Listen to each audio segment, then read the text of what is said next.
आप देख रहे हैं समाचार एजेंसी ऑफ इंडिया में साइन न्यूज। नमस्कार दोस्तों, समाचार एजेंसी ऑफ इंडिया की साइन न्यूज में एक बार फिर आपका स्वागत है।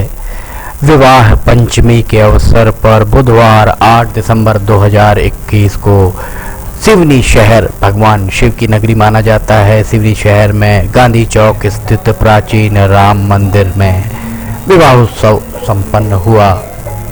हनुमान मंदिर समिति, राम मंदिर समिति के सानिध्य में इस पूरे कार्यक्रम को अंजाम दिया गया। समाचार एजेंसी ऑफ इंडिया के सिवनी ब्यूरो से अशोक सोनी की रिपोर्ट। मार्गशीर्ष माह की पंचमी तिथि को विवाह पंचमी मनाई जाती है। हिंदू धर्म में इस दिन की बड़ी मान्यता है। रामायण और रामचरितमानस के अनुसार भगवान राम और माता सीता का विवाह मार्गशीर्ष माह की पंचमी तिथि को ही हुआ था। विवाह पंचमी पर इस बार ग्रह नक्षत्रों का विशेष संयोग भी बना। ज्योतिषविदों की माने तो इस शुभ घड़ी में भगवान राम और माता सीता की पूजा आराधना से दाम्पत्य जीवन खुशियों से भर सकता है। इस साल विवाह पंचमी 8 दिसंबर को मनाई जा रही है। इसी दिन शुक्र संक्रांति भी है। सुखों के प्रदाता शुक्र ग्रह आज मकर राशि में प्रवेश करने जा रहे हैं और एक खास बात यह है कि मकर राशि में शनि और चंद्रमा पहले से ही बैठे हुए हैं। ऐसे में शुक्र के साथ शनि और चंद्रमा की युति और उनकी उपस्थिति मकर राशि में त्रिकोणी योग का निर्माण कर रही है। ज्योतिषियों की माने तो इस बार विवाह पंचमी पर श्रवण नक्षत्र का भी संयोग बन रहा है। इस दिन ध्रुव नाम का योग बना हुआ है। श्रवण नक्षत्र और शुभ योग से बना यह संयोग बहुत अच्छा माना जाता है। ये संयोग लोगों को भाग्यवान बनाएगा और उन्नति के मार्ग प्रशस्त करेगा। इस दिन नए काम की शुरुआत लंबे समय तक उत्तम परिणाम भी दे सकती है। यहाँ आप देख सकते हैं नेत्रपाल दुबे एवं उनके साथियों के द्वारा यहाँ गीत संगीत का कार्यक्रम भी भजन उनके द्वारा प्रस्तुत किए जा रहे हैं। इस बार रवि योग भी विवाह पंचमी की शुद्धता को बढ़ा रहा है। ज्योतिष शास्त्र में इसे अशुभता को नष्ट करने वाला योग बताया गया है। अर्थात विवाह पंचमी और रवि योग के संयोग से आप नया काम, नई दुकान, भवन निर्माण जैसे कार्य शुरू कर सकते हैं। विवाह पंचमी के दिन विवाह करना उचित अच्छा नहीं माना जाता है। ऐसी मान्यता है कि विवाह के बाद देवी सीता को जीवन में सबसे कठिन पड़ाव से गुजरना पड़ा। वो अधिकांश समय भगवान राम से दूर ही रही, इसलिए माता पिता को इस दिन बेटी का विवाह करने से परहेज करना चाहिए। विवाह छोड़कर आप शेष सारे शुभ काम इस दिन कर सकते हैं। विवाह पंचमी पर सारे शुभ काम हो सकते हैं। जिन लोगों के विवाह में बाधाएं आ रही है, विलंब हो रहा है, वे विवाह पंचमी के दिन व्रत रख कर विधि विधान के साथ भगवान राम और माता सीता की पूजा अगर करते हैं तो उनके विवाह में होने वाले जो विलंब है उस विलंब को टाला जा सकता है। विवाह पंचमी की तिथि पर वैवाहिक अड़चनों को दूर करने के उद्देश्य से पूजा व्रत किए जाते हैं, परंतु यह तिथि विवाह करने के लिए उपयुक्त नहीं मानी जाती है।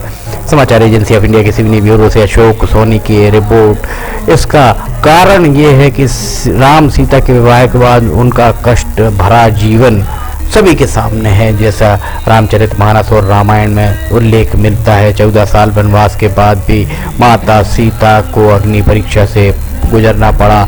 मर्यादा पुरुषोत्तम भगवान राम ने गर्भवती सीता का परित्याग किया और माता सीता का आगे का संपूर्ण जीवन अपनी संतानों लव और कुश के साथ वन में ही बीता है।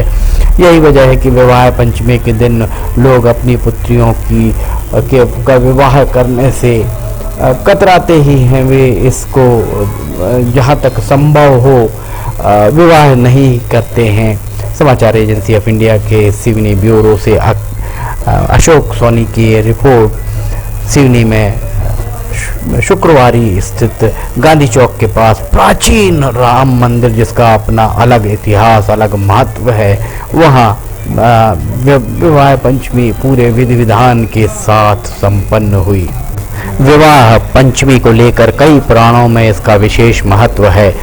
बावजूद इसके इस दिन कई जगहों पर शुभ विवाह के मांगलिक कार्य संपन्न नहीं कराए जाते, अर्थात लोग अपनी पुत्री का विवाह इस दिन करना उचित नहीं मानते हैं। धार्मिक दृष्टि से इस दिन का अधिक महत्व होने के बाद भी मिथिलांचल और नेपाल में इस दिन विवाह के आयोजन नहीं किए जाते। इस दिन त्योहार तो मनाया जाता है, लेकिन माता सीता के दुखद वैवाहिक जीवन को देखते हुए इस दिन विवाह निषेध होते हैं।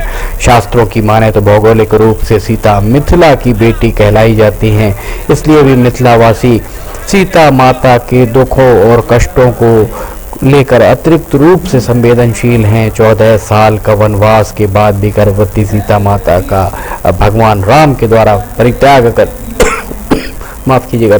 कर दिया गया था। इस तरह राजकुमारी सीता को महारानी सीता का सुख नहीं मिल पाया। भगवान श्री राम और माता सीता का विवाह इसी दिन संपन्न हुआ था। सिवनी में श्री राम मंदिर जो शुक्रवारी बाजार में गांधी चौक के पास स्थित है, प्राचीन राम मंदिर का अपना एक अलग महत्व है, अपनी एक अलग धारणा आस्थाएं हैं राम मंदिर के प्रति। राम मंदिर का इतिहास भी अपने आप में अनूठा और अनोखा है। राम मंदिर समिति के द्वारा यहाँ पर जिस तरीके से पूजन अर्चन और सारी चीज़ें कराई जा रही हैं, वे भी अपने आप में बहुत अद्भुत हैं। राम मंदिर समिति के न्यासी रहे स्वर्गीय राजेंद्र गुप्ता जी के द्वारा राम मंदिर और मठ मंदिर दोनों के लिए जो भी काम कराए गए हैं, वो सिवनी की जनता उसे दशकों तक याद रखेगी। राम मंदिर समिति और श्री हनुमान मंदिर समिति के द्वारा विवाह पंचमी पर विभिन्न कार्यक्रम कराए गए।